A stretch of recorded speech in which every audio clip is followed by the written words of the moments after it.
8:28 de la mañana, 7:28 en las Islas Canarias, y no les voy a desvelar de lo que estábamos hablando a micrófono cerrado, o sí puedo hacerlo, del juez Pedraz. Oye, es que sí, claro que puedo hacerlo.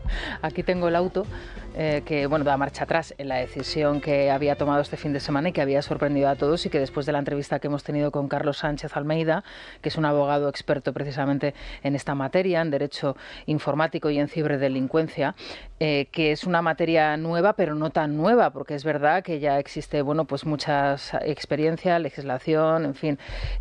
Nos hemos quedado sorprendidos. Yo primero, porque claro, no sabía que el único antecedente que hay de una sanción parecida o una orden parecida procede de Rusia y la ejecutó Putin también con Telegram. Y luego otra cuestión, claro, comentaba el señor Sánchez Almeida que la Audiencia Nacional no es el juzgado adecuado para dirimir este tipo de cuestiones relativas a la intelectualidad y derechos de autor, que tendría que explicar además a qué se está refiriendo. Y esto en el auto del juez no aparece por ningún lado. ¿Qué producto, qué vídeo, qué programa, qué...? Yo creo que se han dado dos circunstancias. Vieito Rubido, Alejandro Vara. Buenos días. Pablo Planas desde Barcelona. Buenos días. Hola, buenos días. Sí, es que... Yo creo que se han dado dos circunstancias. En primer lugar, que el juez Pedraz no profundizó en la cuestión, es decir, ni sabía muy bien lo que era Telegram, ni cuánta gente participa y la utiliza, y sobre todo después que en este país el duopolio televisivo sigue teniendo un poder enorme. Tan pronto aparece en el horizonte, todo el mundo se arrodilla, incluido el juez Pedraz, que tampoco parece que sea un hombre caracterizado por profundizar mucho en sus causas, ¿no? Es decir, hasta donde sabemos, el juzgado que lleva el juez Pedraz en la Audiencia Nacional es el que más causas tiene paralizadas. Si no paralizadas, desde luego poco desarrolladas. La más sobresaliente, y que para mí es un escándalo, es la de la familia Pujol. O sea, el caso Pujol está parado en el juzgado del señor Pedraz y no sabemos muy bien por qué, porque para mí es probablemente el mayor latrocinio que una familia ha perpetrado, pues yo creo que desde la época de los Reyes Bárbaros. No recuerdo ninguna familia que haya robado tanto desde el gobierno, en este caso desde la Generalitat, ¿no? Yo es verdad que ha sorprendido mucho que de pronto se carga una red, un juez que luego reconoce que no tiene ni idea de qué va Telegram, se lo carga de la noche a la mañana, primero, lo que dice Vieito, siguiendo una denuncia que han puesto unas determinadas compañías audiovisuales, que en este caso son A3 Media y Mediaset, que a lo mejor si no hubieran sido ellos no lo habría hecho, tomado esa determinación, que es bastante brutal. Y luego, qué poca reacción ha habido. Muy poca, no sé si es porque estamos en Semana Santa. A nivel político, ¿te refieres? A nivel de todo. Sí que ha habido una reacción, digamos, a nivel usuario de Internet, ¿no?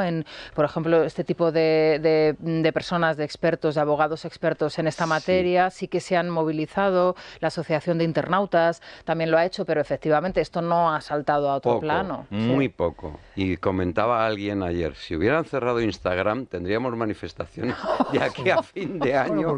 Porque hay redes y redes. Hay redes y redes, evidentemente. Es que Telegram, y en Telegram... Bueno, son 8 millones de usuarios en España. Pero son otro tipo de usuarios que lo de Instagram. Pero en Telegram distinto. Hay mucha gente que... Es verdad que no tienes acceso, la policía dice, oye, no se puede entrar por la puerta de atrás en Telegram, y es muchísimo más hermética y se utiliza para, ya lo sabemos, bandas de drogodelincuentes, toda esta historia. Hay una todavía más hermética, que es Signal. Bueno, pero esa ya no es tan 8 millones. Quiero decir, es que lo de Telegram, todo el mundo, ¿quién no está, de los que estamos aquí sentados? Yo creo que todos estamos en Telegram. Y en su momento, además, incluso cuando la pandemia, se usaba bastante Telegram. Sí, es cierto. Bueno, es la red y es la aplicación de mensajería de Podemos, de Pablo Iglesias, de los Podemitas, ¿os acordáis? La que más utilizaban. Pablo, a ti, claro, tú conocías que Putin había ejecutado una acción parecida a la del juez Pedraz, que en este caso sí que se llevó a efecto, ¿no?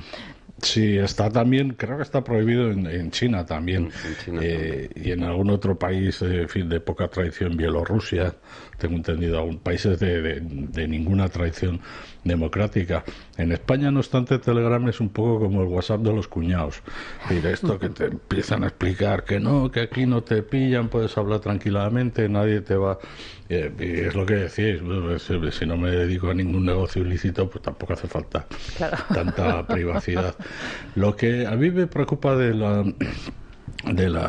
decisión del juez Pedraz es la imagen poco profesional que proyecta de la Audiencia Nacional. La idea de que un juez tan moderno, por otro lado, pues ignora por completo qué es Telegram y lo que puede suponer cerrar una aplicación de esas características, ¿no? En cuanto a implicaciones legales, políticas y sociales. Y después que en un momento además muy delicado para la Audiencia Nacional, porque no es solo el caso, la paralización del caso Pujol, sino que en la Audiencia Nacional se están tramitando asuntos de mucha enjundia, como es la causa del tsunami. Verdad que no lo lleva en este caso el juez Pedraz, pero proyectar esa imagen de una cierta ignorancia, de una cierta torpeza, no ayuda en este momento a la imagen que tenemos de la Audiencia Nacional, que también es el sitio donde el juzgado donde se están viendo las denuncias del Pegasus, del programa este de espía, ¿no? Que los separatistas dicen que... Y el caso Coldo, efectivamente, sí. Entonces, todo esto, en fin, no le hace bien.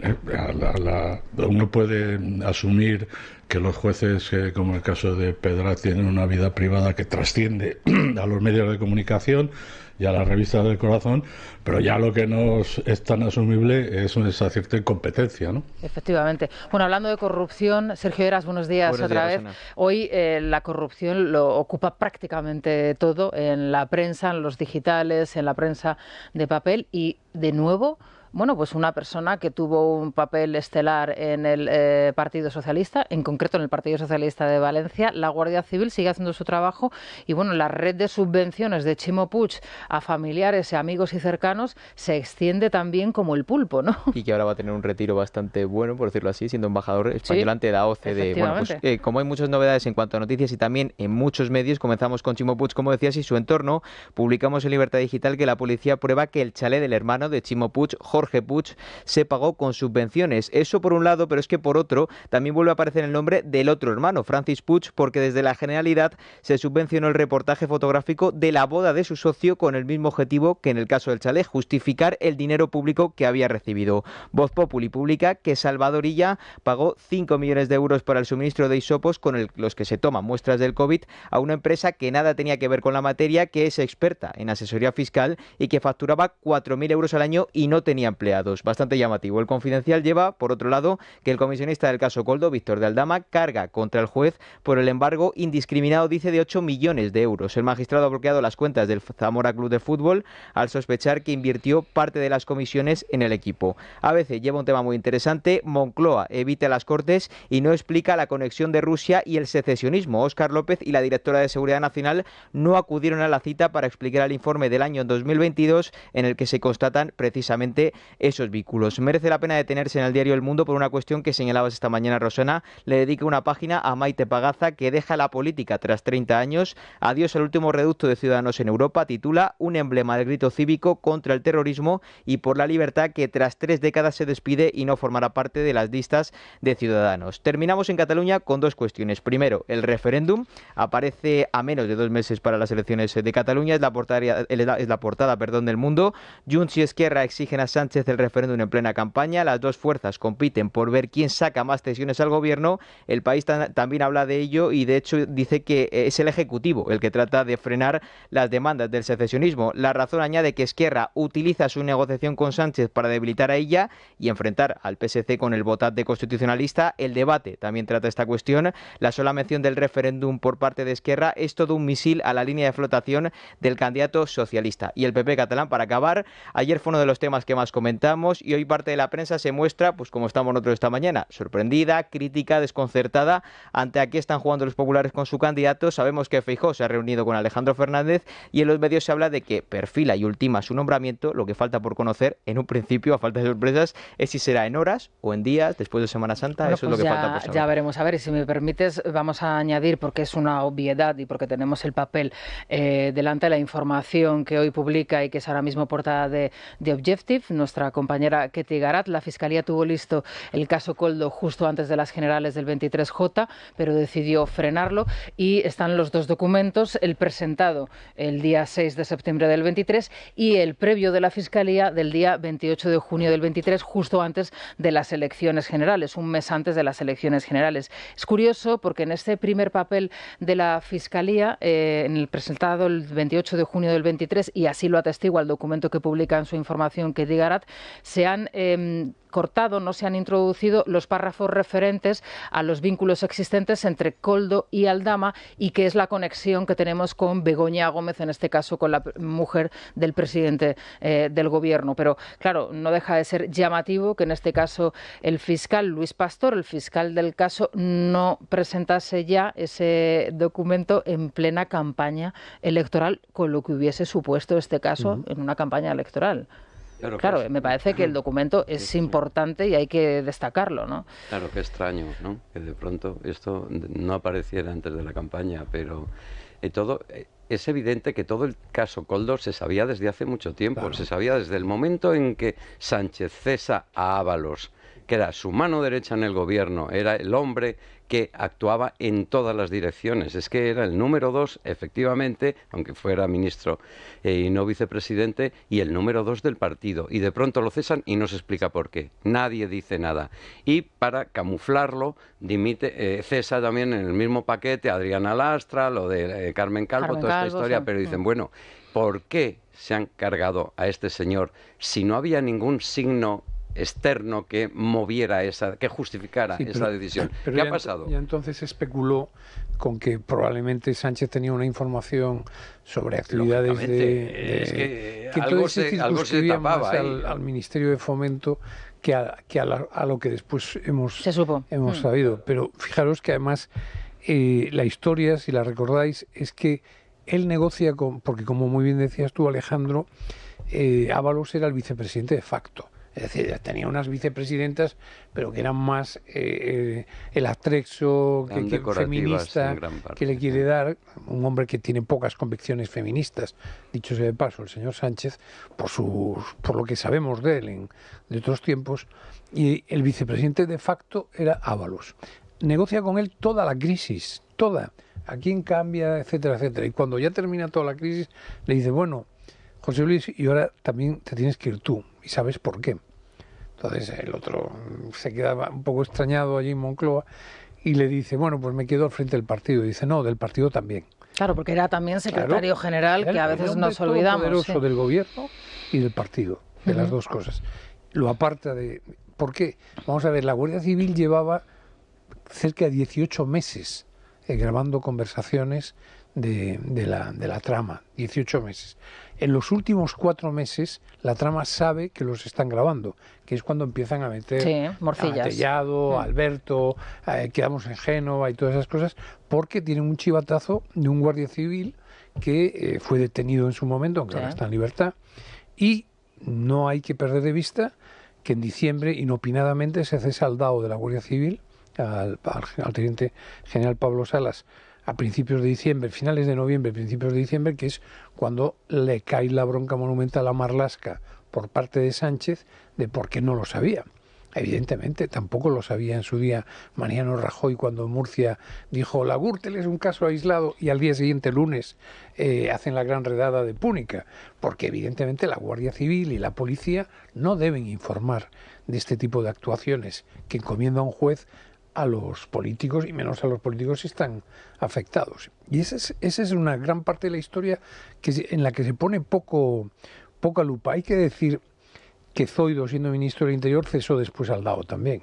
Es decir, ahí no es la primera vez que el ministro del Interior cesa al profesional militar que está cumpliendo con su deber, lo cual es una pena. Pero este ministro en concreto cesó a Corbí, coronel que se caracterizó por la lucha anti-ETA, a Pérez de los Cobos, porque se negó a darle el famoso informe de aquella actuación, ¿os acordáis?, del delegado del gobierno en Madrid, etcétera, y finalmente al teniente general Pablo Salas, también por no informar de que había una operación en marcha de la UCO, escuchando durante 18 meses a la trama. Pablo, yo no sé lo que... Lo interesante, y es lo que es cuando venga el volcado de todo lo que están, de todo lo que han escuchado.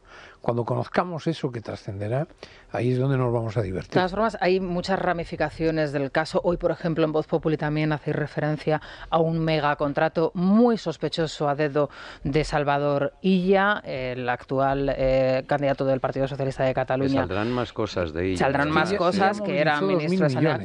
Claro, pero... 2.000 millones movilizó Illa. Es cierto, y ayer lo comentábamos también en la tertulia, ¿qué efecto puede tener esto en un proceso electoral? Qué raro es, y vuelvo otra vez a la noticia de Katie and the Objective, que se haga público, digamos, un proceso de estas características y de esta envergadura en pleno proceso electoral. Pero, Pablo, te traslado la pregunta. Lo que pasa es que a mí me gustaría saber cuál de los procesos electorales, porque cuando me venía para aquí decía, del vasco ya no habla nadie. Luego vamos a hablar nosotros. Amortizado ya. Los vamos a hablar nosotros. Que estar muy cabreados porque ya se lamentaba, luego hablaremos con Javier de Andrés. Hace muchos años, cuando era vicepresidente del gobierno, decía, si la culpa es nuestra por hablar tanto de los vascos, no hay que hablar pues tanto. Luego hablaremos con Javier de Andrés y le podremos preguntar sobre, si está decepcionado o preocupado, ¿no? Porque yo sé no se habla de los vascos. Que están preocupados, porque efectivamente parece que no estamos en campaña en el País Vasco. Pablo, ¿qué opinión te merecen todas estas informaciones que están siendo publicadas? Y si tú crees, que lo ves desde el sitio, desde Barcelona, desde Cataluña,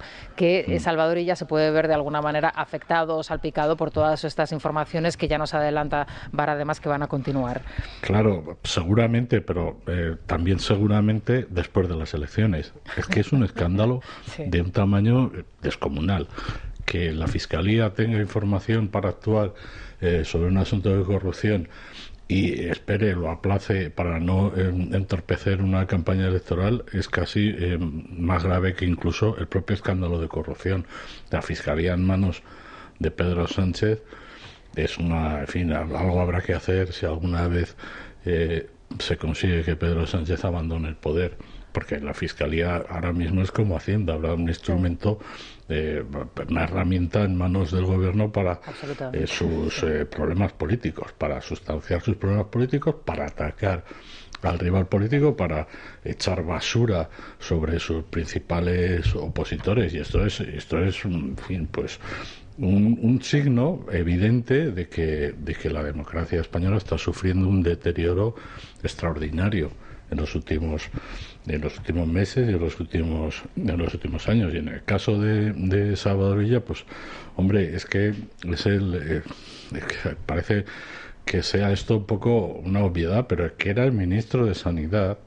Era un ministerio, además, de Sanidad, es un ministerio de Sanidad que tiene muy poquitas competencias, está todo transferido prácticamente a las comunidades autónomas, pero que en aquel momento, en el momento en el que estalla, mejor dicho, en el momento en el que en España el gobierno decide que ahora sí vamos a considerar que ha estallado una pandemia, ya cuando todo el mundo está en máxima alerta y ha empezado a aplicar medidas y restricciones, pues el Ministerio de Sanidad agrupa todas las competencias en materia de compras. Eso es un decreto del gobierno que atribuye a Salvador Illa, pues en fin, el mando absoluto en las operaciones comerciales, por encima incluso de la ministra de Exteriores, de González Laya, que venía de un puesto técnico en la Unión Europea relacionado precisamente con el comercio internacional. Bueno, ahí Salvador Illa demuestra una incompetencia que no sé si es mayúscula o minúscula, pero que es notoria, porque no pasan prácticamente ni días cuando se tiene que abrir el compás y decidir, y se decide que compre material sanitario quien pueda, ya sea una diputación, un cabildo, un ayuntamiento, una comunidad autónoma o el propio gobierno.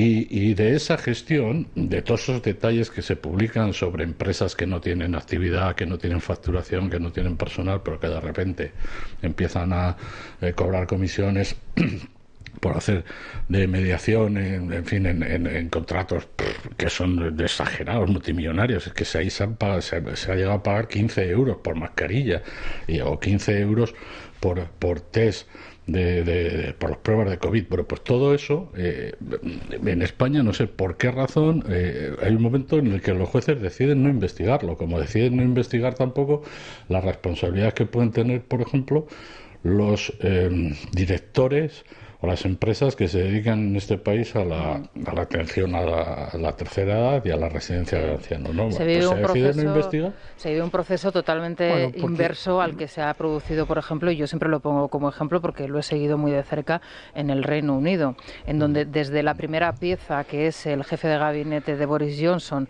que acude al campo, a la campiña, a dejar a su familia, a su mujer y a su hijo pequeño con sus suegros, y le pillan que se está saltando el confinamiento y tiene que dimitir del cargo, al propio Boris Johnson, que hasta hace unos meses ha dado explicaciones en el propio Parlamento en esa comisión de investigación. Y una comisión de investigación, pero muy inmediata, ¿eh? Hombre, por supuesto, es decir, en plena crisis del COVID, el Parlamento británico convoca una comisión para hacer un seguimiento de cómo se había gestionado los primeros meses. Claro, me río yo de las fiestas que decían de Downing Street, y que eran 4 sándwiches sacados de un vending que estaban sobre la mesa, en comparación con las que se montaba la propia Armengol o Tito Berni, que aquí las hemos visto. Así que ese proceso general que tú dices, evidentemente se tendría que haber realizado, pero insisto en lo de Illa, porque Illa en sus memorias es muy exhaustivo y da muchos datos, muchos nombres, escribe prácticamente con nombres y apellidos toda la escala del ministerio, todos aquellos que tenían responsabilidades en ese proceso de compra,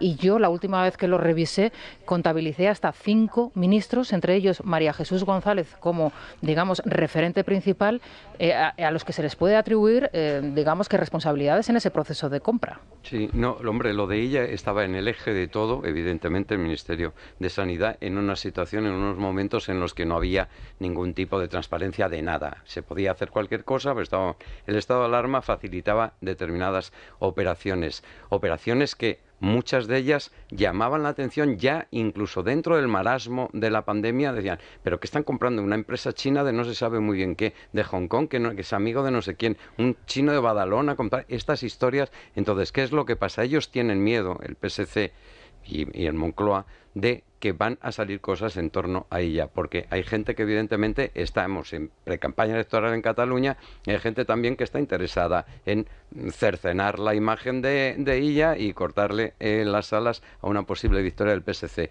Pero al margen de eso, resulta que ya no se pueden contener tal cúmulo de historias y tal como lo mismo que le va a pasar a Víctor Ángel Torres, el expresidente de Canarias, que también hay informaciones que se van cuajando y que van a emerger también en las próximas semanas. Están bastante señalados. Y algunos otros que ya lo vamos a ir viendo, porque esto es incontenible. Es que todas las cosas que se hicieron, al final no se pueden tapar tanto. No se puede mirar hacia otro lado, y hay mucha gente que está deseosa de contar lo que hasta el momento no lo habían podido hacer. Lo de ella ahora mismo me parece que está tan señalado como Begoña, prácticamente. De todos modos, en España tiene que haber siempre una denuncia previa. Es decir, como tú señalabas que hacía falta una comisión de investigación, no la hubo, ni todavía la hay. O sea, ahora acaban de crear una, pero fíjate tú, en 2024. En Westminster estuvo en el propio 2020. Sí. Pero en el propio 2020, en los meses siguientes, pero en España o hay una denuncia, que es lo que hubo aquí. Aquí hubo una denuncia a la Fiscalía, y es cuando la Fiscalía se pone a trabajar, a investigar, y le pide a la UCO que haga toda la investigación que ha hecho. Fijaos que allí en Reino Unido se fiscalizó todo desde el primer momento, como dices, Vieito. ¿Os acordáis de las famosas aplicaciones que íbamos a instalarnos en el móvil y que nos iban a decir si teníamos al lado una persona contagiada? El rastreo. Eso había hecho Corea del Sur al principio de todo, y le fue muy bien. Esa aplicación se hizo un desarrollo extraordinario en Inglaterra, que lo hizo la persona que en su día llevó toda la base de datos del proceso de Brexit para Boris Johnson. Bueno, ese desarrollo se hizo mal porque no se tuvo en cuenta el tipo de móviles que existía en el Reino Unido y se hizo para otro tipo de telefonía móvil. Bueno, fue un fracaso, fueron millones y millones de libras que se invirtieron en la aplicación y que no servía absolutamente para nada, pero luego posteriormente en las siguientes investigaciones que se han desarrollado, en las mordidas que también han tenido que ver con material sanitario, una de las implicadas era una diputada conservadora que a su vez tiene una empresa de lencería. Y a ella fue a la que se le dio los contratos millonarios para la fabricación de material. También son sí, ellos son muy especiales, ¿no? Siempre la lencería siempre tiene algo que ver. En este caso, esta señora tenía una empresa de lencería, aquí somos más aburridos. Sí, pero en el Reino Unido eso siempre funciona mucho. Bueno. Sí, yo recuerdo un ministro de Mayor que había dimitido porque hacía el amor con la camiseta del Newcastle. Y no sé si eso, no era por eso, era por otras causas. No, claro, me imagino. Lo de Newcastle es para dimitir y que te expulsen del país. Bueno, oye, pues si queréis, el Colacel... No sé, ¿visteis ayer a... Pablo, no sé si visteis la rueda de prensa de Vinicius? Sí, yo la vi. Sí, la visteis todos, ¿no? Pero, la verdad que... Pero es que yo creo que a Vinicius sensaciones se está encontradas. Sí, sensaciones encontradas, ¿tú crees? Pero yo creo que además se equivoca no digo que no sea... Es muy joven, Vieito. No, si yo no digo que no sea sincero... Si lo están machacando cada domingo, pero yo estoy de acuerdo en todo, pero no es por... Estamos escuchando pero ya no lo machacan por negro, lo machacan por bueno. Es decir, a Messi le llamaban enano porque era el mejor jugador en aquel momento del mundo. Bueno, y por negro, Vieito. No le pitaban una falta. A Messi no le hacían ni una zancadilla. Messi estaba... Solo se lo han castigado ahora en su país desde que se fue a Miami. Yo estoy defendiendo a Vinicius. Yo lo que estoy diciendo es a Vinicius no es España un país que se caracterice por ser especialmente racista. A Vinicius no le están silbando ni le están insultando por negro. Le insultan por negro porque saben que le hace daño. Básicamente por ser un buen jugador y por ser del Real Madrid. Bueno, de todas formas, él dijo ayer que España no es un país racista y lo único que sí que es verdad que cuando sale del Bernabéu pues hay un montón de patanes que le insultan con el tema de mono y hace bien en quejarse. Yo Pablo, yo no sé si tú me apoyas, yo le quería mandar el Colacel. Sí, hombre, todo el apoyo a Vinicius, además se ha normalizado llorar en público, con lo cual, oye, no va a ser el mismo. Bueno, él es muy joven, como decía Rosana. ¿Qué pasa? Que los chicos sí lloran, ¿no? Claro, o los chicos no lloran, como decía Miguel Bosé. No, claro. Los cracks de fútbol también lloran y ahí ha abierto una puerta que había que abrir. Vamos a mandarle el Colacel. ¿Qué tal? Muy buenos días. Empiezo directamente con la Colacel Antiox de Mundo Natural. Lo que funciona no necesita adorno. Cuando hablamos de salud de nuestros tejidos, de frenar el envejecimiento, de animar la producción de colágeno o combatir los radicales libres, no hay mejor fórmula que la que nos propone Mundo Natural con Colacel Antiox. Fijaos, nos aporta colágeno hidrolizado puro de alta absorción, antioxidantes como el resveratrol, el extracto de granada y sobre todo la vitamina C que contribuye a la formación de colágeno para que nuestra piel lo note. Es tan potente que con una sola toma diaria equivale a 3 envases de cualquier otro producto. Así son en Mundo Natural, así que pregunten a su farmacéutico o dietista, llamen al 914460000 o si lo prefieren www.parafarmaciamundonatural.es. Mundo Natural. Es la mañana de Federico. Es radio. Bueno, como en unos minutos vamos a hablar de las elecciones en el País Vasco, que hay el día 21 de abril. A petición de Vieito. No tanto. Es que yo esta mañana cuando salía de casa dije, estamos hablando todos claro. de Cataluña y nadie habla. Y porque tenemos cerrada una entrevista con Javier de Andrés, que es su candidato, con el cual pero insisto, yo me acuerdo perfectamente de cuando Alfonso Guerra era el todopoderoso vicepresidente del gobierno. Dijo, la culpa del problema vasco lo tienen los medios de comunicación que están siempre hablando de vascongadas, no decían vascongadas, ya sabéis que no sé por qué le dicen Euskadi. Efectivamente se ha demostrado que sacas el foco. Pues las elecciones catalanas les han quitado todo el protagonismo. Es que sí que os quería preguntar brevemente, antes de irnos al País Vasco, vuestra apuesta para la candidatura o vuestra información al respecto del candidato del Partido Popular para las elecciones catalanas que a esta hora, a las 8:59 de la mañana, todavía desconocemos quién es Alejandro Pablo Vieito, Alejandro Fernández o... No, yo soy yo creo que soy firme convencido de que va a ser Alejandro Fernández. Primero porque es la opción racional y natural. Es el que lleva allí tal.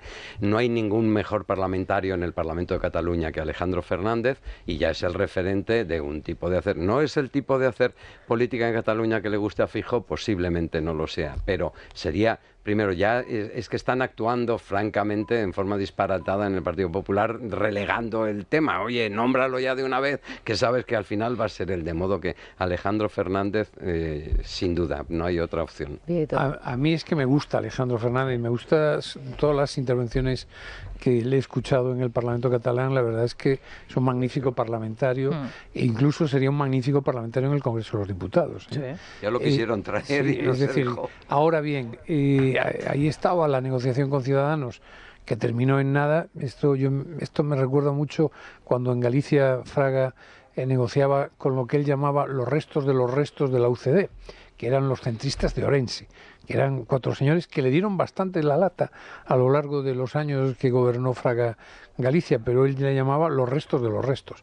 Claro, Feijóo quería ahora sumar los restos de Ciudadanos. Allí yo creo que ya no queda absolutamente nada más que paisaje. Bueno, consecuencias de esa negociación, que una persona muy válida como es Maite Pagazaurtundúa decide volverse a Logroño e irse a su casa y no seguir en política. Es decir, que tampoco se ha llevado esa negociación muy bien.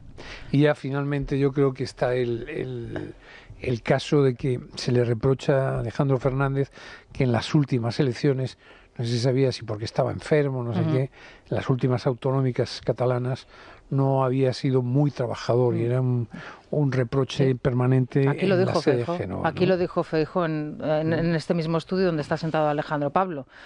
Sí, en aquella ocasión era porque la pareja de Alejandro Fernández tenía una enfermedad grave, y esa fue la causa, ¿no?, de que no compareciera demasiado durante la campaña electoral.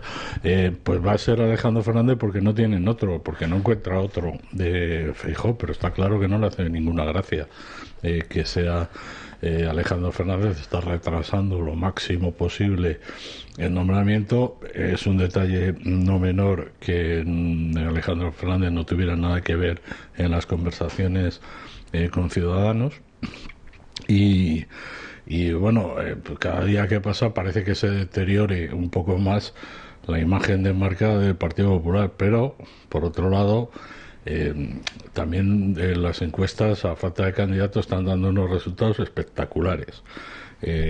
Claro, porque partimos de un inicio, de un punto de partida muy bajo. Tienes 3 diputados y alguna encuesta te da 9 y resulta que estás triplicando ese resultado. Pero es que otras, por ejemplo, la de La Vanguardia ayer lunes, le daba 15 diputados. Es un resultado estratosférico. A mí, Pablo, me han hablado de encuestas que no se han publicado, que manejarán ellos, que les daba hasta 22 diputados en el Parlamento. Bueno, lo máximo fue 19 con Alicia Sánchez Camacho. Lo que consiguió Vidal Quadras también en un momento de gran empuje del Partido Popular fueron 17 diputados.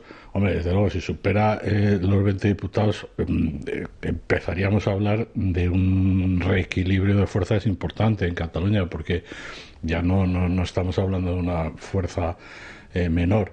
Pero ya digo, yo creo que es que ahora mismo el PP en Cataluña presenta un tiesto y el tiesto saca un resultado estupendo, sin intervenir en campañas, sin hacer mítines ni nada. Hay que reconocerle a Alberto Fernández que ha sido, y yo creo que ha hecho bien, porque yo coincido con él que era un poco crítico cuando a veces desde la Dirección Nacional había como cierto acercamiento a Junts, a ver si escuchamos a Junts, a ver si hablamos con Junts, Pons y compañía. Y él decía, pero que hay que hablar con Junts. Decía Alberto Fernández, y no hay nada que hablar. Es decir, muchos de los que... una cierta corriente dentro del Partido Popular. Y él ahí yo creo se ganó la enemiga de gente de Génova, lógicamente, porque no sonaba muy bien. Pero es verdad lo que dice Pablo, el PP tiene una oportunidad de oro ahora en Cataluña, de oro. ¿Por qué? Porque el tema de Ciudadanos está como está, por lo tanto cabe esperar que algo llegue a las filas del PP de votos, y el tema de Illa está ya como está y va a estallar con una dimensión, con una fuerza mayor de lo que estamos viendo. Es un momento, y Vox no está precisamente en la cumbre de su popularidad, que está resistiendo, pero vamos a ver qué pasa. Un momento de lujo como para entrar, llamar a la puerta de Génova y decir, señores, a ver si hacemos algo. O cogerles de la solapa y decir, reaccionen. Estos errores en la pre-campaña, campaña, como ha sucedido anteriormente en los últimos procesos que hemos visto, por favor, evítenlos. Vamos a hacer la pausa y vamos a hablar del País Vasco, Vieito. Es la mañana. Es radio. Bien, con Repsol vamos a contarles cómo está el tiempo. Ya os habéis dado cuenta de que el invierno por fin ha llegado. El 25 de marzo, ¿no? Y 25 de marzo el invierno llegó por fin.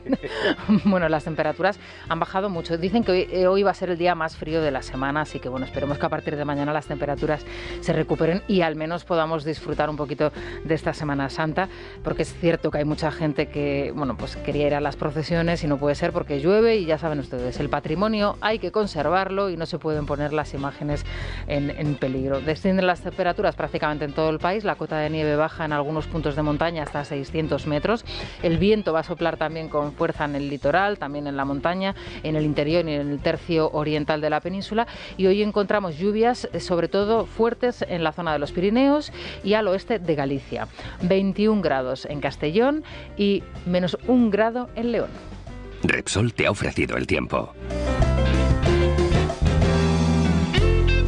Luis Fernando Quintero, buenos días. Muy buenos días, Rosana. Bueno, lo primero, recobrarte. Eso es. Vamos a recordarle a todas las empresas y autónomos en España que están atravesando graves problemas, que acumulan facturas y facturas por cobrar y esto les tiene en una situación límite, que tienen solución, se las da Recobrarte, ágiles, eficaces, les van a ayudar a recuperar ese dinero y lo van a hacer además sin tener que adelantar un solo euro porque Recobrarte, recordemos, asume todos los costes judiciales del proceso. Toda la información en el 990 90 10, 990 90 10 o en recobrarte.es. ¿Y a esta hora cómo abre la bolsa, Luis? Bueno, pues el IBEX 35 en este momento suma un 0,18%, pasito a pasito se acerca a los 11.000 puntos, en este momento 10.972 puntos para el IBEX 35, donde vamos a buscar cómo está cotizando Telefónica, que es la protagonista del día después de la noticia que tuvimos ayer. 4 euros, sube un ligero 0,28% en este momento. Bueno, pues perfecto, muy bien. Muchas gracias, Luis Un Fernando. placer. Hasta luego. Es imposible, es imposible. Es imposible no bailar, ¿no? Ayer o hoy. Lo de moda que se ha puesto esta música, porque todo pasa por República Dominicana también. Es una locura. No, Juan Luis Guerra. Imposible no tararearla también, Juan Luis Guerra. Noticia de interés cultural de la ONCE porque acaba de anunciar que va a actuar el próximo 9 de julio en el Within Center de Madrid. Las entradas se ponen a la venta, apunten, el próximo martes. Yo ya tengo compromiso para el 9 de julio. ¿Qué vamos a hacer? ¿Tú también? Yo que quería ir, yo soy muy de Juan Luis Guerra. Sí. No es por nada, pero Alejandro sabe que yo bailo muy bien. Muy bien la bachata. Sí. Bueno, la bachata no tanto, por el merengue, las salsa, pero todo. Bueno, Vieito, esto no lo sabíamos. Uno tiene sus secretos. Sí, sus secretos. O sea, que tú ibas a ir al Wizzing a bailar. A bailar, pero el 9 de julio no estoy en Madrid. Vaya, yo es que ya tengo otro compromiso también, pero bueno, sí. Pues yo a ver si puedo. Tú tienes ganas de bailar y me gusta Juan Luis Guerra, así que a ver si es posible. Oye, pues tiene que ser un concierto muy divertido pero ¿no? Mejor, por favor. Sí, ¿no? Porque además tiene un directo muy potente. Sí. Ay, muy bueno. Sabéis que también es pastor evangélico, sí. tiene mucho éxito. Me está diciendo, ¿tú has ido a un concierto de Juan Luis Guerra? ¿Tú también bailas? Un concierto de Juan Luis Guerra, bailando. Quiero decirle a mi mujer, es uno de sus artistas favoritos. ¿Y también es bailas? Muy ¿Y también bailas? Me muevo como la bolsa. Bueno, voy a preguntarle, a ver, Pablo Plana. Hombre, ya. No doy crédito. Tengo yo pinta de ir a conciertos de Juan Luis Guerra. Pues sí, no sé, pues yo sí te veo. Sí te veo. Estas cosas nunca, no es una cuestión de pinta. Una cadera muy de Juan Luis. Sí, pues sí te veo, Pablo. No sé. Que no es una cuestión de pinta, no es una cuestión de pinta. No tengo ni a favor ni en contra. Yo soy más de los nikis, de los hombres G, de esas cosas. Ya. Sí, eso requiere otro movimiento, ¿no? Otra cosa un pues poco menos... eso, exactamente, eso requiere... Sí, la cadera ahí hay que... Bueno, ¿sabes qué pasa? Que los niños gallegos de una época, los jóvenes más bien, nos educamos en verbenas de pueblo que se tocaba mucha salsa, cuando en el resto de España no se tocaba. Entonces, claro, si querías tener un mínimo de éxito, en aquellas noches de agosto. Aprendía salsa o ni medio colín. Bueno, voy a reflexionar durante los próximos 3 minutos y luego vamos a hablar con Javier de Andrés, si os parece. Y no sé si en el País Vasco se estila mucho este tipo de música, me imagino que ahora sí. Más, también, ahora más. Es universal. No, y además, ¿sabes qué pasa? Que en el País Vasco hay mucho sudamericano. Sí. El País Vasco es una de las zonas de España con menos natalidad. Tiene un problema de natalidad. Sí, tremendo. Tú vas por Bilbao, vas por la Gran Vía de Bilbao y ya lo que menos ves son bilbaínos. Sí, bueno, mira, los hermanos Williams son españoles, es que ¿no? mismo, Sí, pero son claro, de origen, ¿no? Pero son las dos figuras del Atleti, sí, son los hermanos Williams. Efectivamente. Y el candidato del PNV tiene origen segoviano, o sea que bueno, ya esto cambió mucho, pero no es lo que era. Vamos a hacer una pausa y continuamos. 9:19 minutos de la mañana, 8:19 en las Islas Canarias. Javier de Andrés, candidato del Partido Popular al Gobierno del País Vasco. ¿Qué tal está? Muy buenos días. Hola, muy buenos días. Encantado de saludaros. Bueno, estamos en elecciones, ¿no? En el País Vasco, porque aunque no se note. Bueno, lo primero que le quería comentar, ¿cómo se lleva esto de estar en un proceso electoral o preelectoral? Todavía no ha comenzado la campaña, arranca el día 4, sin que prácticamente se esté hablando de la situación en el País Vasco, porque Cataluña lo ocupa prácticamente todo y la situación también nacional. ¿Cómo van a abordar ustedes esta situación para que al menos conozcamos qué es lo que está pasando allí en el País Vasco? Yo la verdad es que lo veo con cierta preocupación, porque lo que está sucediendo es que aquí están pasando cosas y no tienen trascendencia, la verdad, en el conjunto de España, ¿no?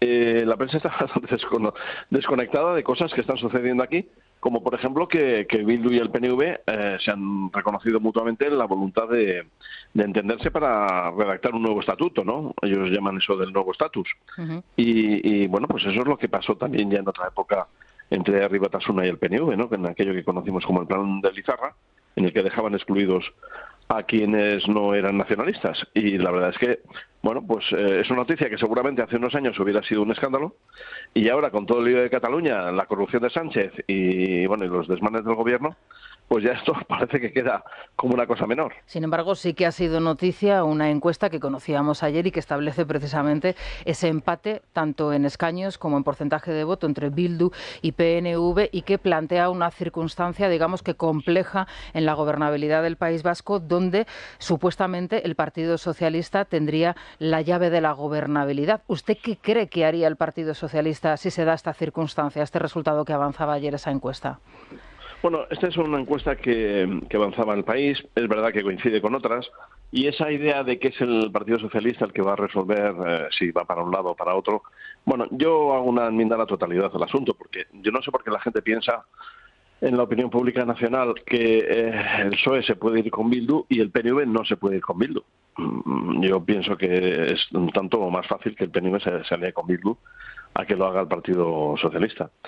Con lo cual, realmente yo no veo tampoco que haya una división muy grande. Es que el PNV y Bildu están aprobándolo todo juntos. Para empezar, se ponen de acuerdo para poner a Sánchez, se ponen de acuerdo para poner a uno de Bildu en el Ayuntamiento de Pamplona, se ponen de acuerdo en todas las leyes que se han aprobado este año en el Parlamento Vasco, desde una ley trans que se ha aprobado aquí, a una ley de cambio climático y emergencia energética, pues también la han aprobado con Bildu. O sea, hay una coincidencia constante, votan juntos con muchísima frecuencia, lo hacen en el Congreso, lo hacen también en el Parlamento Vasco.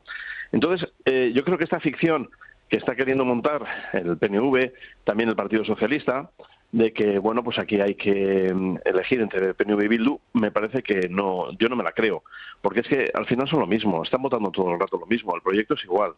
Entonces es una cuestión de marcas, de estrategia electoral, de imagen, pero no de proyecto, no de fondo. Entonces no me parece especialmente inquietante que haya esa división, ¿no?, en el voto. Lo que me parece inquietante es la posibilidad de que ellos pacten, que es algo que es cierto que puede suceder y que es el principal problema que tenemos ahora mismo aquí en Euskadi. ¿Cabe la posibilidad, o usted ve la posibilidad, de que se pudiese producir en el País Vasco una situación parecida a la que se produjo en las anteriores elecciones en Cataluña? Es decir, un gobierno en minoría, en donde una formación, ya sea una o sea otra, gobierne con una escasa representatividad si lo comparamos con el Parlamento en el País Vasco, y que bueno, pues vaya sacando poco a poco las diferentes leyes con pactos y con acuerdos puntuales. ¿Usted cree que esta situación se podría dar? ¿Cree que esta situación convendría, por ejemplo, al Partido Socialista en Madrid, a Pedro Sánchez? Yo sí que concibo una posibilidad que no me parece remota, y es la de que el PNV, si gana, se decida a gobernar solo. Porque es cierto que el PSOE le está lastrando mucho, la política de Sánchez le está deteriorando su imagen, está haciéndole perder respaldo social aquí en el País Vasco. Hay que darse cuenta de, claro, de que es que el PNV ha aprobado la ley trans, la ley del sí es sí, la ley del aborto, la ley de en fin, todas las leyes de Irene Montero, ¿no? Y también todo el programa económico de Sánchez. Entonces, bueno, eso le está castigando electoralmente al PNV. Yo no descarto que el PNV busque una fórmula diferente, bueno, sumando a veces a Bildu, sumando a veces al Partido Socialista. Hay que pensar que el PSOE va a estar a lo que le diga al PNV, porque lo necesita permanentemente en el Congreso de los Diputados, con lo cual aquí el PSOE va a ser muy dócil y lo va a tener a su disposición sin necesidad de incorporarlo al gobierno.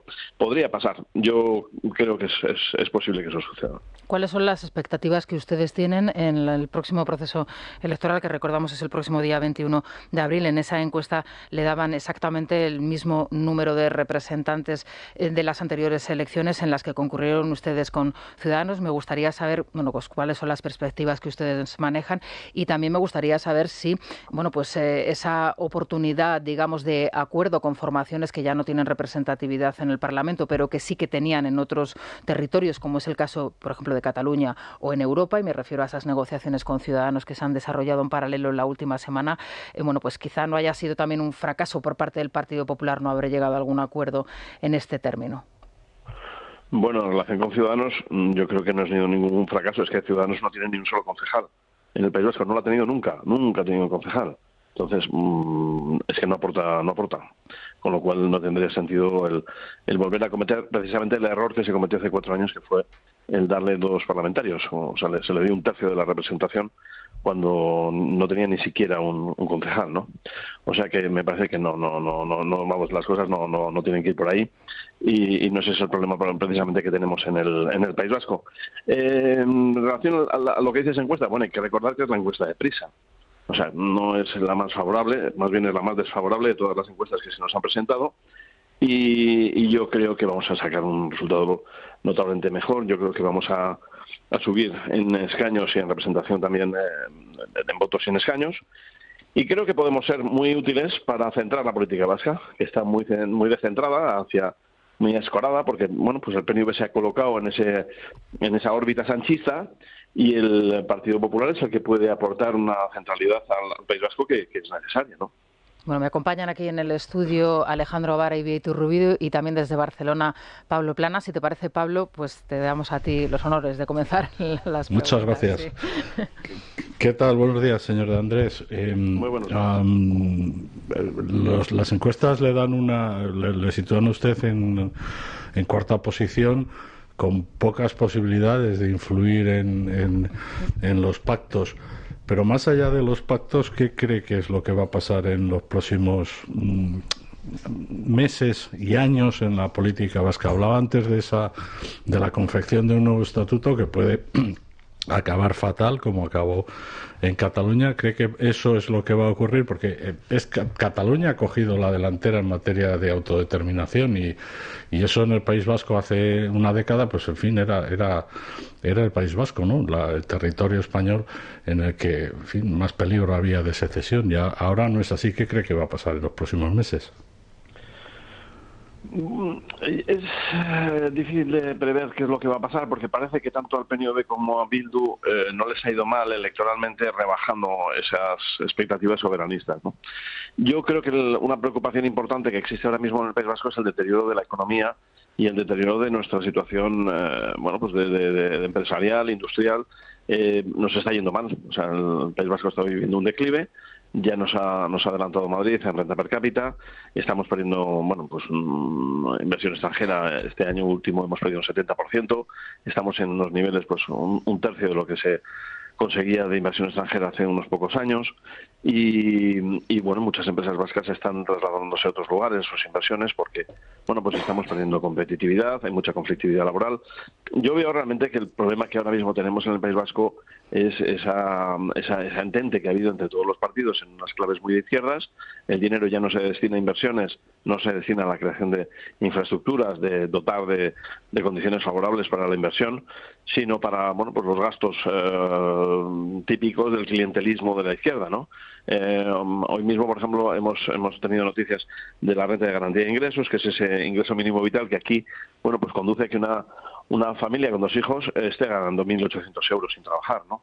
Con lo cual, pues nos excluye del mercado laboral y bueno, y enquista y cronifica a situaciones pues que no son deseables, ¿no? Que la gente pueda vivir de una renta pública sin tener que trabajar. Por ejemplo, esto es una cosa que sucede aquí en el País Vasco, pues por esa deriva que ha tenido el PNV y junto con el PSOE y con la complacencia, ¿no?, de toda la izquierda en un gasto público que no es la economía que nos conviene a nosotros, a los vascos, ¿no? Que tenemos otro modelo económico de producción, de industrial, que la estamos perdiendo. Alejandro. Sí, señor de Andrés, buenos días. En el caso de que Bildu consiga un escaño más que el PNV, ¿usted cree que podría obligarle al PSOE a que le votara para que estuviera en la presidencia del gobierno vasco? ¿Usted cree que en esa tesitura Bildu exigiría el voto del Partido Socialista a cambio de luego, bueno, mantener su apoyo a Pedro Sánchez en Madrid? Entiendo que lo que haría Bildu sería pedir al PSOE que se estuviera quieto, o sea, que no votara a favor del PNV, ¿no? Que lo que podría deshacer el empate. Pero yo lo que creo es que el Partido Socialista lo que va a hacer, ausente de toda moralidad, es lo que más le convenga. Y en este momento yo pienso que lo que le conviene es mantener al PNV en su órbita. Es más fácil mantener a Bildu contento con otro tipo de concesiones y al PNV pues con el gobierno vasco, ¿no? Si se le quitara el gobierno vasco al PNV, me da la sensación de que en el Congreso de los Diputados pues se va a encontrar mucho más libre el PNV y le podría hacer algún roto importante a un gobierno pues que depende de hasta el último voto, y el PNV tiene 5 votos, ¿no? Con lo cual yo tengo la sensación de que el PSOE lo que va a hacer es lo que más le convenga a Sánchez, y a Sánchez lo que le conviene es mantener al PNV en su órbita, y a Bildu también, pero con otro tipo de concesiones distintas, porque bueno, pues tiene otras necesidades también, ¿no? Como todos sabemos. O sea que usted no piensa que Bildu le vaya a exigir, le vaya a presionar a Sánchez para que le dé su voto para la Lehendakaritza. Eso no cabe esperarlo, aunque consiga un escaño más que el PNV, insisto. Eso no cabe pensar. Hombre, podrá exigírselo, pero Sánchez hará lo que le conviene a Sánchez, ¿no? Y yo creo que eso no es lo que le conviene a Sánchez. No, yo creo que Bildu tiene claro que su prioridad ahora mismo no es gobernar, su prioridad es sacar a los presos, y solamente puede sacar a los presos con Sánchez, con cualquier otro no. Entonces le interesa que el PNV apuntale a Sánchez, y su hoja de ruta es la Lehendakaritza puede esperar. Es decir, ahora mismo hay que sacar presos y seguir profundizando en la idea de la Euskal Herria, de unir a Navarra con el País Vasco, etcétera, etcétera. Yo le quería preguntar, señor Andrés, soy Víctor Rubido, buenos días. Vamos a ver, yo viajo bastante, sobre todo a Bilbao, y hablo con mucha gente que vota al PNV, pero en realidad son personas que en realidad yo creería que son todos del PP. Es decir, ahí hay una cosa sociológicamente que merecería la pena ser analizada, saber dónde estuvo el error del PP o qué extraño artificio ocurre en la mente de una parte de la sociedad vasca que es muy de derechas, casi mucho más de derechas que lo que es el propio perfil del votante del PP, y sin embargo vota al PNV. Es decir, en realidad gran parte del electorado del PNV es prácticamente homologable al electorado del PP. Sí, yo también lo pienso, que sociológicamente tenemos una base muchísimo más amplia de la que luego reflejan esas encuestas y posiblemente de la que refleje también el resultado electoral. ¿Qué es lo que ha ocurrido? Pues no podemos obviar que aquí ha habido una banda terrorista que ha laminado a la sociedad civil. y luego el PNV ha entrado en el mismo juego, intentando estigmatizar todo lo que esté a la derecha del Partido Socialista, ¿no? Y eso ha tenido su éxito. Claro, si tú pones a los medios de comunicación, como se han puesto los medios de comunicación públicos en Euskadi, y pones a la educación en el sistema público en el País Vasco al servicio de un modelo que estigmatiza cualquier cosa que sea de carácter nacional y cualquier cosa que no sea de izquierdas, pues pasa lo que está pasando, que al propio PNV se lo comen por los pies. Entonces, si el PNV ya tiene problemas, el Partido Popular pues los tiene más, porque es que todos están en un juego perverso, estigmatizando, demonizando al Partido Popular. Y eso ha tenido su efecto, claro, ha tenido su efecto, y eso es lo que tenemos que romper, porque al final lo que está sucediendo es que esas personas de las que tú me hablabas, Vieito, que tienen bueno, pues que igual tienen un comercio, tienen algunas propiedades, se encuentran con que están gobernados ahora mismo por una izquierda radical, que está aplicando ahora mismo en todo el País Vasco la ley de vivienda, esta de las zonas tensionadas, que favorece a los ocupas, etcétera, etcétera. Lo mismo sucede con el gasto público, los impuestos y cualquier otra cosa en la cual haya un margen de competencia en el País Vasco. Y se están perjudicando a sí mismos. No te digo ya nada los agricultores. Los agricultores en el País Vasco, pues en muy buena mayoría, como se deduce inmediatamente de la lectura de los resultados electorales, están con Bildu. Y eso es, vamos, lo más contrario a sus intereses, ¿no? El apoyar a un partido que está jugando a las posiciones más radicales del fanatismo green, ¿no? Y sin embargo eso es lo que está sucediendo.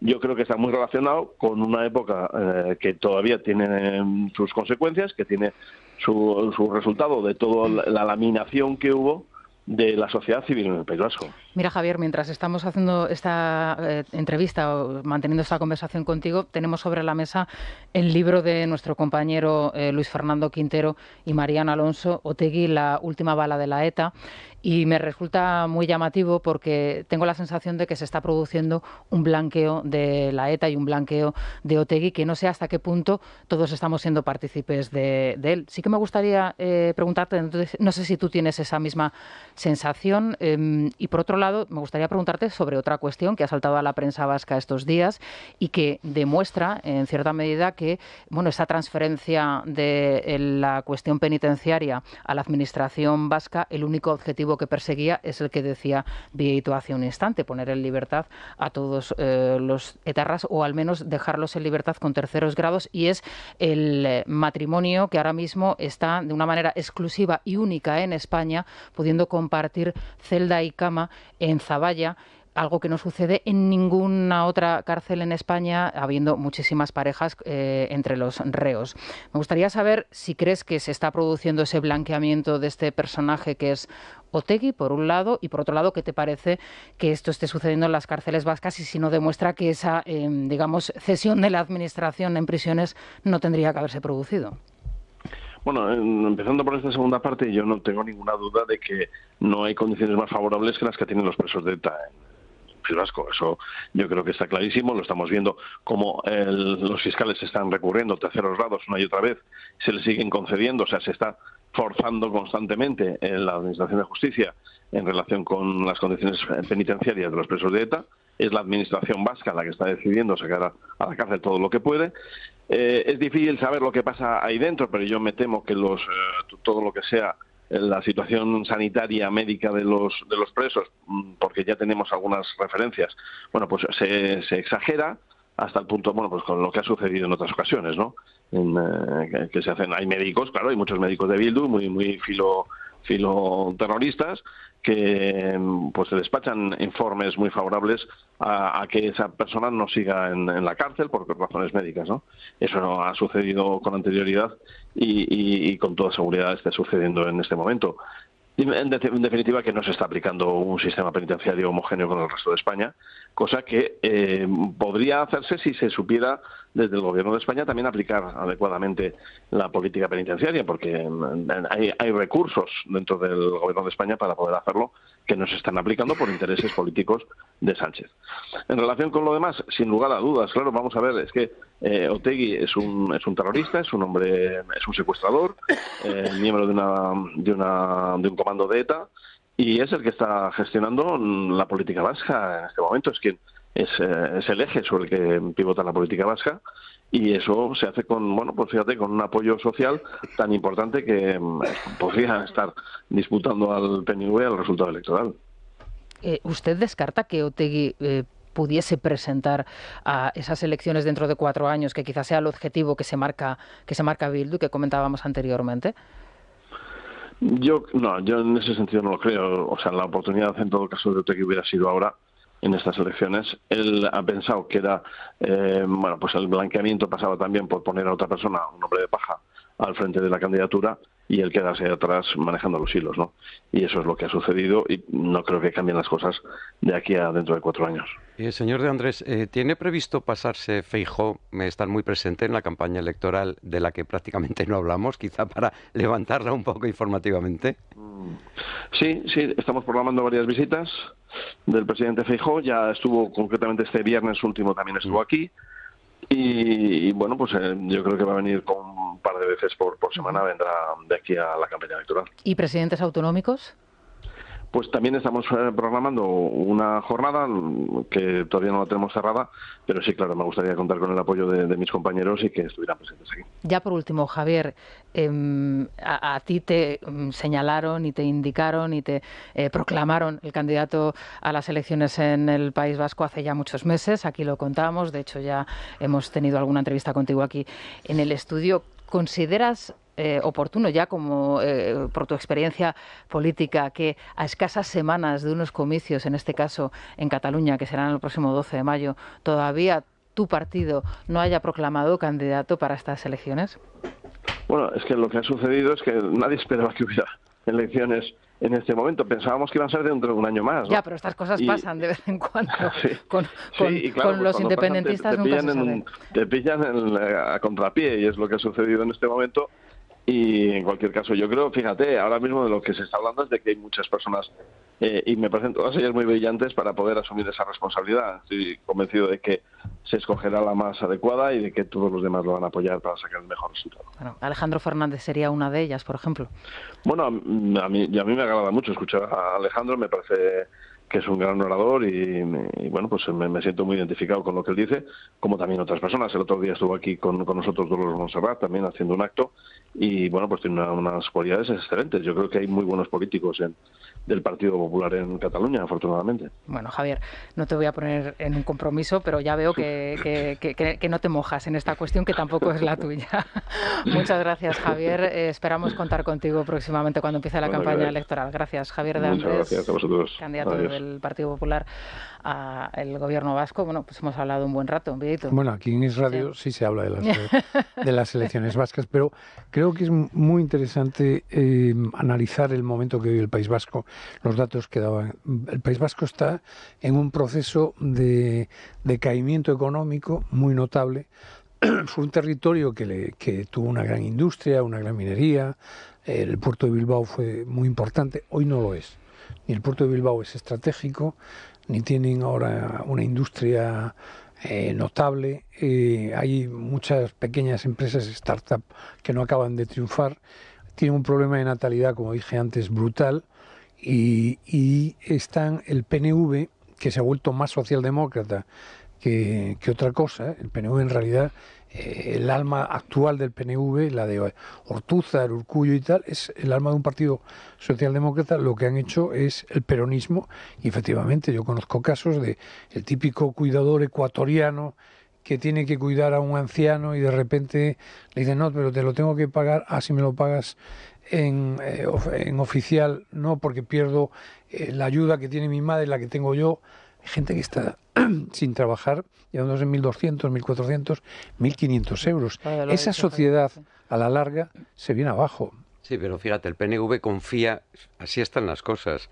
Yo creo que va a ganar Bildu, pero bueno, confía en Insisto que a Bildu no le interesa gobernar ahora. No digo que le interese gobernar, digo que va a ganar en las elecciones. Otra cosa es luego si salga un escaño, lo que nos ha dicho el candidato del Partido Popular. Si gobierna o no gobierna, a ver qué hace. Le ponen un compromiso al PSOE, además, en cualquier caso, tanto en las elecciones vascas como en las catalanas, porque tendrá que decir a uno de sus socios que contigo quiero, contigo no quiero. Eso en el País Vasco parece que es más claro, claro, pero fíjate, ellos dicen, hablando el otro día con una persona del PNV, decía, si es que nosotros confiamos simplemente que se mueva la votación, que se mueva la participación de la gente mayor, que son los nuestros, porque menores de 45 años no nos vota ya nadie, todos se van a Bildu. Está así la cosa. Lo que pasa es que, claro, hay menos jóvenes porque tiene un problema de población tremendo lo del País Vasco. Sí. El envejecimiento mayor de toda España es alucinante. Y cuando lo comentas o cuando lo dices, eso lo tienen tapado, de eso no quieren que se hable. Hablar, ¿no? Mújica escribía el otro día en Voz Populi un artículo sobre esto y la verdad es que ha tenido unas reacciones como si estuviera diciendo un anatema, oiga, que son los datos, que están los datos de ustedes. Y es el problema que tiene el PNV, que a lo mejor de estas salen en estas elecciones, pero no tienen futuro. Es un partido en declive, avejentado y sin ninguna proyección para pensar en que dentro de 4 años vaya a seguir gobernando. Yo creo que una de las intervenciones de Feijóo más brillantes, ¿no?, y que todos destacamos mucho fue precisamente en el Congreso de los Diputados, dirigiéndose a los portavoces del PNV, del Partido Nacionalista Vasco. Javier de Andrés, hace unos meses, cuando fue confirmado candidato, aquí en esta misma mesa, al preguntarle por la clase empresarial vasca, ¿no?, que ha sido tan puntera y tan innovadora y una referencia, ¿no?, para España, decía, no, es que ellos ahora están en Madrid. Eso te iba a decir. Claro. Vamos a ver, los empresarios vascos, en distintas oleadas, en 3 oleadas distintas, a principios del siglo XX, grandes apellidos que ya son muy madrileños, se vinieron para aquí, fundaron bancos e hicieron otras cosas. Después está el gran éxodo que produce ETA, básicamente en los años 70-80, que es casi 200 y pico mil personas. Sí. Y los últimos empresarios que por razones fiscales y tal, y yo siempre digo, los más pijos de Madrid vienen todos de Bilbao, no de ahora, de toda la vida. Toda la vida. Venían a los toros. A los toros. Bueno, sí. Para vienen a los toros y se quedan. No, es que digo que vienen de Bilbao y se quedan. Sí. Es decir, viven. Alejandro conoce a muchos. Algunos cuantos conocemos, todos aficionados a los toros. Lo sé, y además una persona muy cercana a Javier de Andrés me comentaba exactamente el barrio en el que se están asentando. Me decía, los vascos que se ponen en Madrid. Los vascos que están saliendo del País Vasco y que se están asentando en Madrid. ¿Hay algún destacado independentista catalán que también tiene casa en Goya, esquina otra? No voy a... No digas el número. No, estos no están por esa zona. Porque está casado con una... Pero quiero decir está casado con una nacionalista vasca, por eso tiene casa ahí. ¿Quién? Claro, porque está casado con una nacionalista. Ese personaje que dices del independentismo catalán. Está casado con el que yo digo está casado con un nacionalista. Es una que está casado con un. Esto se va liando, el morbo lo va liando ella aquí. ¿Estás hablando de Rufián? Al final resulta que todos se quieren venir a Madrid. No entiendo, ¿estás hablando de Rufián o de quién estás hablando? No, que va. Vamos más por arriba y con mucho más dinero. Vale. Bueno, cuidado con Rufián, ¿eh? Bueno, vamos a irnos a Cataluña, volvemos otra vez. Luis Sanz, ¿qué tal? Buenos días. Buenos días. Bueno, hoy les preguntábamos a los oyentes si piensan que finalmente el referéndum se va a producir, porque sobre la mesa damos por hecho que está, ¿no? Que se está negociando. Hemos recibido un montón de llamadas. Los oyentes no son tontos, saben lo que pasa, aunque el gobierno intente hacer todo lo contrario, nos trate como a niños de guardería. Tiene claro que el Partido Socialista va a hacer lo que sea conseguir en la Moncloa, incluso con el referéndum, y por tanto seguir cediendo ante el chantaje de los independentistas. Sobre Maite Pagaza, todos están de acuerdo que es una gran política, les da bastante pena su marcha, incluso le piden que se integre en otra formación política. A todos ellos les escuchamos tras la vuelta. Es la mañana. Es radio. Bueno, Luis, como siempre, los oyentes lo tienen claro, ¿no? O sea, es que es una claridad absoluta. Sí. Están las cuestiones que les planteamos. Ya hay algo entre Sánchez y los independentistas para ese referéndum y vamos a escucharles, si te parece. Yo es que cuando el señor Pedro Sánchez dice que no va a hacer esto, lo otro y aquello, y el no es no, me echo unas carcajadas a reír, es que quiere decir que sí o sí. Él dice, yo no voy a hacer esto, y es que ya te está diciendo que lo va a hacer. El pacto de la independencia y todo esto ya está más que hecho, lo tiene más que organizado. ¿Qué pasa? Que esas píldoras ya las irán soltando poquito a poco para que no nos atragantemos. No es que estén tratando ya de buscar el referéndum, es que ya lo tienen firmado, seguro. Porque yo me fío más de los catalanes, a pesar de que no los puedo tragar, de estos políticos, que del PSOE. Pero ¿alguien duda que no le va a dar todo a los vascos y a los catalanes? no les quede ninguna duda, si no, él no podía estar gobernando. Se volverán a reír en nuestra cara los socialistas y nos volverán a mentir en nuestra cara. Que el PSOE lo está negociando con Esquerra, por supuesto. Hasta ahora el PSOE ha mentido en todo. Todo lo que dijo que no iba a hacer, lo ha hecho. Y Esquerra y Junts nunca han mentido. Sobre Maite Pagaza, pues que es una lástima que se vaya, o por lo menos que se incorpore o que se integre en el PP. La salida de Maite Pagaza de la política es una pena. Nos están dejando huérfanos, se van los buenos, no digo que sean los mejores o no sean los mejores, pero se van los buenos y nos dejan huérfanos. Bueno, pues Maite Pagaza Artundúa, que desde luego no vamos a descubrir aquí porque la hemos tenido muchísimas veces, ustedes la conocen perfectamente, el trabajo que ha hecho, la lucha por la libertad, todas las causas en todos los sitios, bueno, una familia azotada por la ETA, sí. Una pérdida extraordinaria, la de su hermano, y una lucha del bien más preciado, decía yo, que tiene el ser humano, que es la vida, ¿no? Desde el primer momento en que tuvimos conocimiento de su existencia, ¿no? Hasta el último de los días. No sé si en su carrera política, porque tú me comentabas, Alejandro, que quizá pues en el futuro más cercano, ¿no? Pues pase a integrar alguna lista que sería la del Partido Popular, pero bueno, realmente ella lo que ha comunicado es que regresa a su casa, regresa a Logroño y que ha pedido la incorporación. Ella tiene una plaza pública de empleo y ha pedido la reincorporación. No sé si... Ella no militaba en Ciudadanos, ella era independiente. Y yo creo que cuando hacemos la imagen, cuando tenemos la imagen de los eurodiputados que hay en Bruselas, en general pensamos que es gente que va allí a vivir fenomenalmente, que se cobra muy bien, que tienen 14 asesores que te hacen todos los trabajos y que luego, bueno, lo de Maite Pagaza ha sido también otros, no quiero ser injusto, que también se lo ocurran. Y es cierto que en este caso en Bruselas, tanto PP como Vox como Ciudadanos tienen gente muy buena y muy currante, pero Maite Pagaza estaba en todas, a por todas, y con un nivel,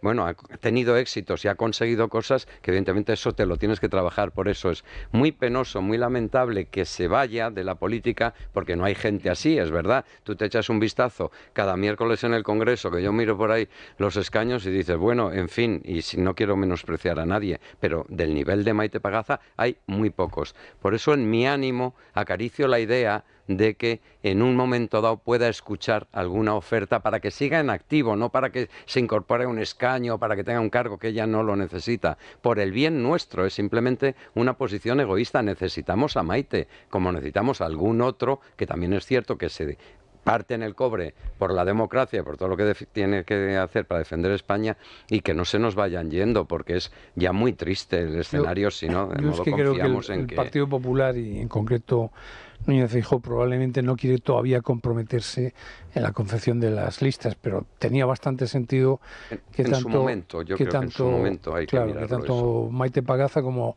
alguna otra eurodiputada pueda ser recuperada, porque es lo que dice Alejandro, es que no estamos tan sobrados de talento político. España tiene un problema muy serio de falta de cultura democrática y de cultura política. Como consecuencia de eso, tenemos una clase política bastante baja calidad. Y el caso de Maite Pagaza, pues es un caso que sería una pena perderla. Claro, y además... Por eso yo espero que el Partido Popular todavía esté a tiempo de recuperarla. Es normal que ella vaya cubriendo los trámites, es decir, bueno, yo de momento me retiro, solicito mi plaza, no vaya a perder, que no es la primera vez que por no cumplir el plazo legal te quedas sin la plaza, ¿no?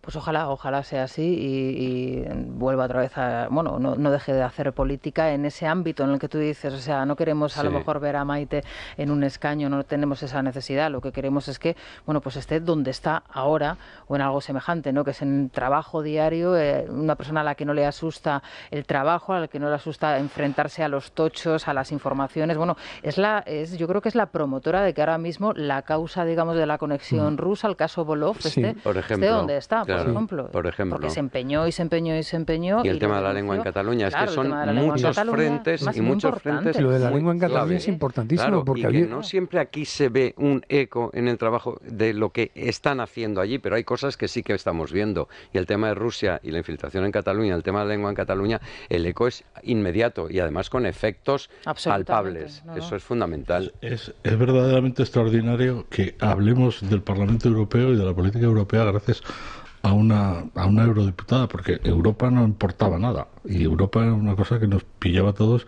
lejísimos, eran las elecciones con menos participación, y pensábamos que estaban todos ahí, pues, en fin, llevando una vida regalada. Pues hay eurodiputados que no. El caso de esta señora, de Maite Pagazaurtundúa, el caso de Adrián Vázquez, el caso de Jordi Cañas, el caso de Dolors Montserrat, en fin. Es importante Europa. Bueno, vamos a dar paso a Sergio Heras en unos minutos, a ver si tenemos novedades sobre el Partido Popular en Cataluña. Yo viendo lo del puente de Baltimore, no sé si lo habéis visto, cómo se ha hundido, es tremendo, es una escena, el mayor puente de Baltimore ha chocado un barco contra el puente y se ha venido abajo. Yo creo que puede ser también una especie de metáfora de lo que está por venir.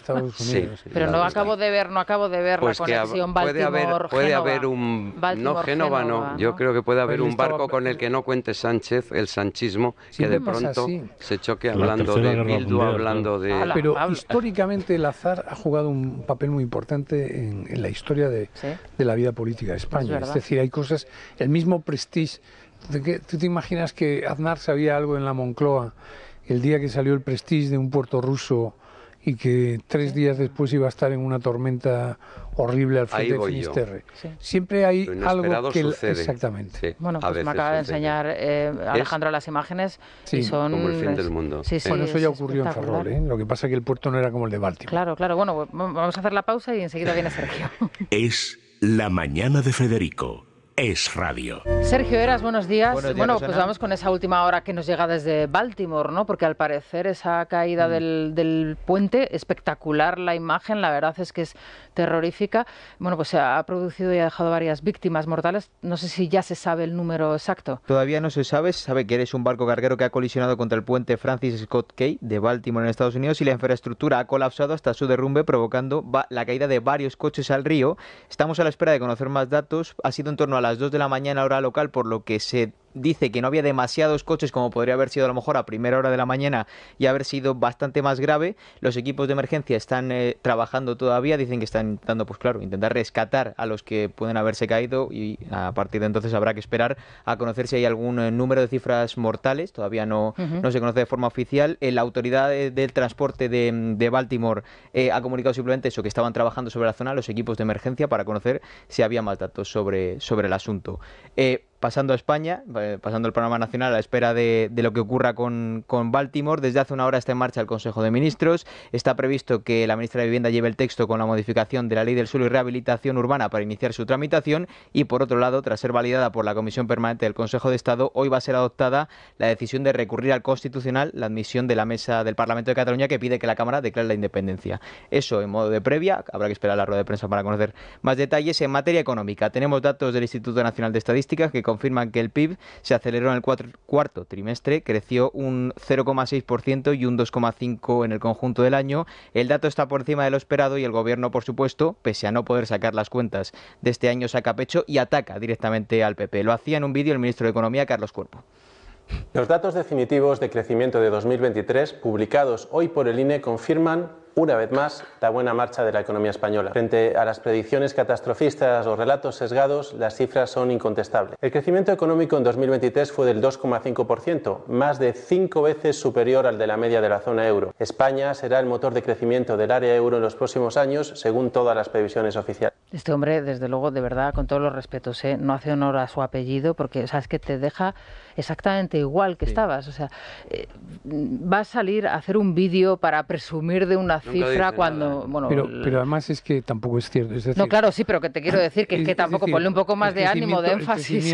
El crecimiento es de un 2,5 que está dopado por una deuda que bate el récord histórico de la deuda en la historia de España. Nunca hemos debido tanto dinero como dinero público, y al mismo tiempo tenemos falseadas las estadísticas del paro, donde además se da una disfunción enorme porque hay una gran demanda en construcción, hostelería y otro tipo de oficios, pero tenemos casi 3.900.000 parados en realidad. Con lo cual la economía es una economía dopada. Absolutamente, y ya veremos en qué momento, como ocurre siempre con el dopaje, en qué momento hace crack. Pero ministro Cuerpo a Tierra, hay que reconocer que yo creo que utiliza ese tono más bien aséptico, por no decir blando, para no ofender a la vice 2. La vice 2 es muy, muy celosa. A su jefa. Entonces, cuerpo sabe lo que tiene que hacer. ¿A la vice 2 dices a Marisú? Sí. Pero es la vice 1. Digo, la vice 1 es su jefa, sí, la vice 2 es Yolanda. Entonces, yo creo que pasa inadvertido, aunque esté en la mesa del Consejo de Ministros. Nunca entiendo lo que quiere decir. Y la habla así como en ese tono de yo aquí no estoy, yo no existo. Hay una escena magnífica que de hace varios años de ella, de María Jesús Montero, explicando los presupuestos y las partidas, que cogió una caja de caramelo Ricola. Y entonces explicó y dijo, bueno, es que no, yo ya no lo puedo explicar mejor. Y dice, pues está claro, usted no sabe de esto, no sabe absolutamente nada. Bueno, algo parecido le pasó a la vicepresidenta segunda, a Yolanda Díaz, cuando estaba tratando de explicar también. Las cifras del paro, efectivamente. Explícamelo tú. Bueno, Sergio, más cosas. Explícalo tú, José Luis. Más tema. Recoge la prensa que Canarias alerta de una serie de maniobras militares que va a llevar a cabo a Marruecos cerca de aguas de las islas. No lo consideran ni mucho menos un tema menor por la opacidad que hay del gobierno con respecto a este tema y todo lo que tenga que ver con Marruecos. Nos vamos hasta allí para ampliar nuevos detalles. Gonzalo Castañeda, de Radio Canarias. Buenos días. Saludos, buenos días. La Marina marroquí tiene previsto iniciar a partir del próximo viernes maniobras navales que tendrán lugar en el sur de Marruecos y en aguas del Sáhara Occidental durante 3 meses consecutivos. Estas maniobras militares, que han sido promovidas por el rey Mohamed VI, distarán a tan solo 125 kilómetros de las Islas Canarias. Es por ello que el portavoz del gobierno regional, Alfonso Cabillo, mostraba su preocupación en rueda de prensa. También decirle que en el día de ayer el presidente del Gobierno de Canarias se ponía en contacto con el ministro de Asuntos Exteriores para mostrarle su preocupación y para reclamarle más información a este respecto, reiterando una carta que se había remitido el pasado 26 de febrero por parte del presidente del Gobierno de Canarias a Pedro Sánchez, pidiéndole más información sobre diferentes reuniones que se habían mantenido con el Reino de Marruecos y sobre la que no tenemos novedades. Asimismo, hay que recordar que el Partido Popular también se ha pronunciado y ante el hermetismo del Gobierno y de su ministro de Asuntos Exteriores, el secretario general del partido ha exigido que se aporte con urgencia la información sobre las intenciones de Marruecos de maniobrar en aguas cercanas a las costas canarias. Y terminamos, Rosana, en Europa, porque hoy es un día importante en materia agraria. El Consejo de Ministros de Agricultura de la Unión Europea tiene sobre la mesa la propuesta que presentó la Comisión Europea hace ya una semana para atender las reivindicaciones y simplificar la política agraria común. Será el primer examen que deba superar este documento y posteriormente deberá contar también con el visto bueno del Parlamento. Ahí atendido a los medios el titular de Agricultura, Luis Planas. Para que hoy los ministros tomemos una decisión en relación con el paquete presentado por la Comisión Europea. Hoy es el momento de decidir y desde luego España viene con la voluntad de que alcancemos esa mayoría cualificada necesaria para la aprobación pronta de este paquete y que de forma que pueda entrar en vigor de forma inmediata y con efectos retroactivos del pasado 1 de enero.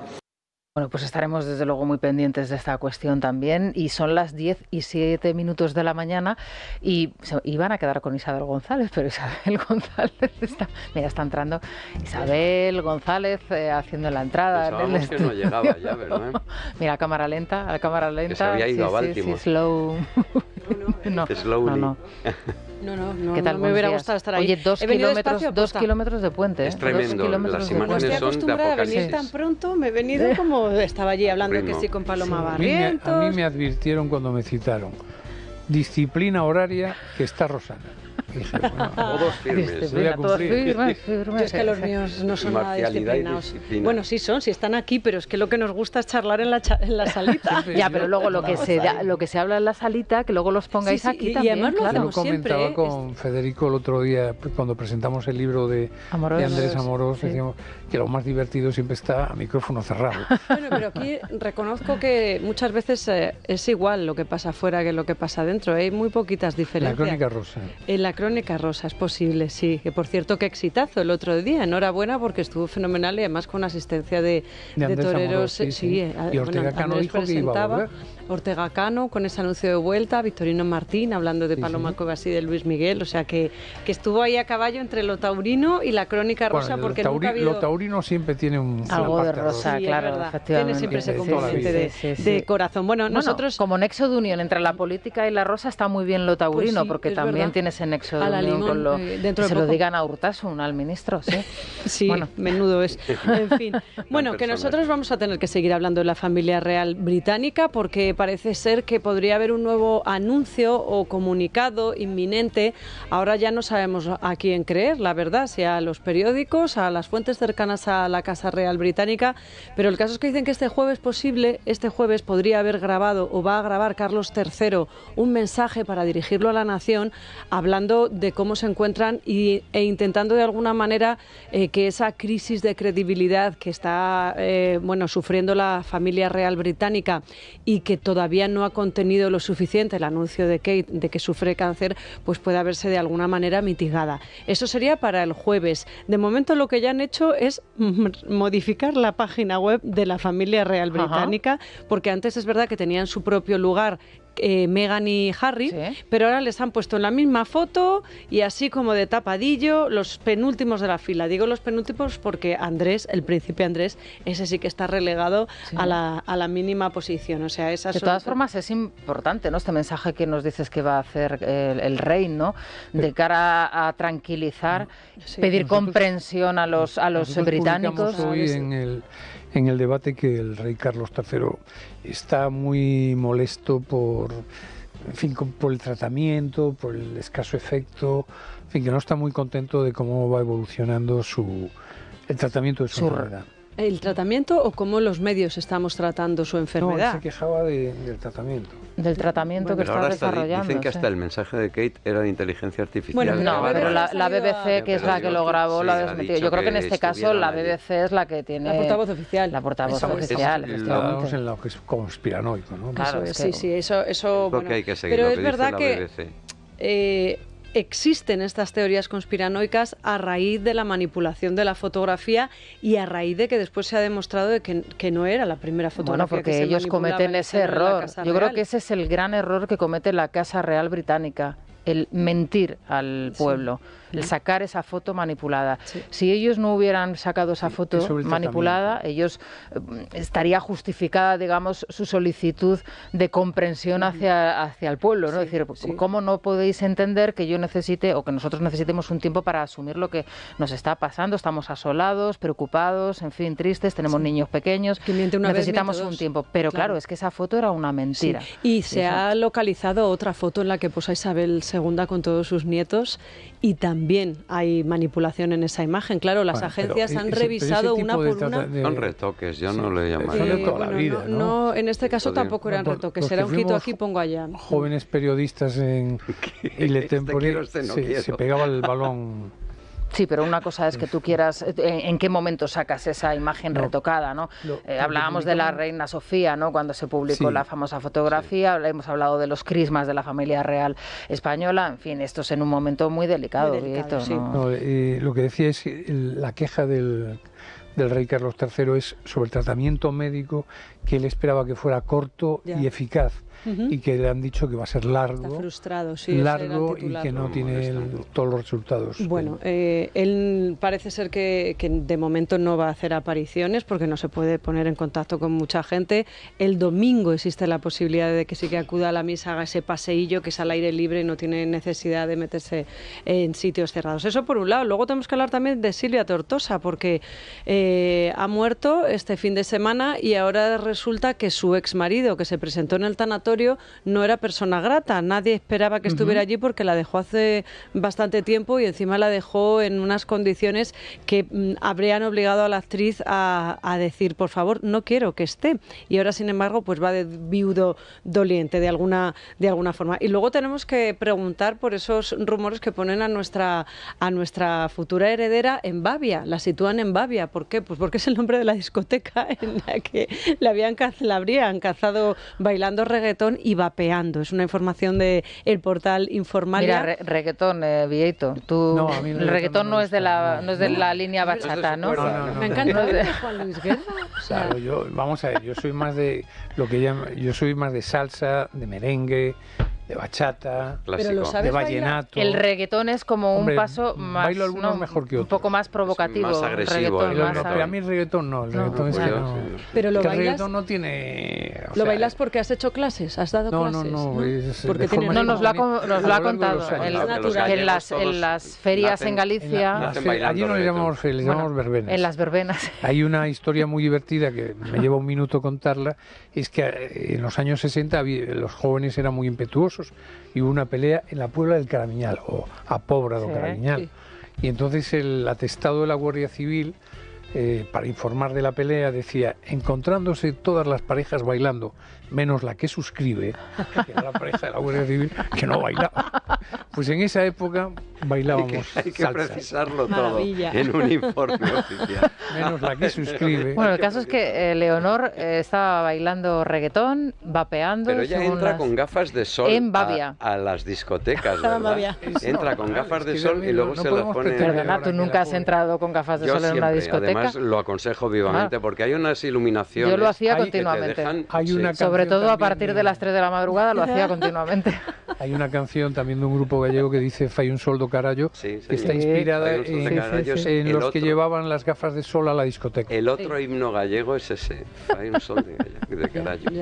A ver, que tiene 18 años, que lo anormal sería que no estuviera en Babia. A mí me parece que lo mejor que le puede pasar a la princesa es que haga esas cosas y que las haga ahora. Que la pisen los pies, que le tiren el cubata al que está detrás, que tenga que estar controlando que no le echen nada en la copa, que supongo que su madre se lo habrá dicho. Igual que está con la mochila y con el barro y con el arma reglamentaria. Que te quedes encerrada en el baño, que esto es otra cosa también muy típica. Todo ese tipo que tenga que hacer cola, que te deja subir las perneras de los pantalones para entrar al baño porque a veces está encharcado. Estas cosas son el pan nuestro de cada día y ella es princesa, pero también es persona, ¿no? Oye, pues de todo esto, ¿no? Vais a hablar en la monarquía moderna. A quedar con Isabel González, Pablo Planas desde Barcelona.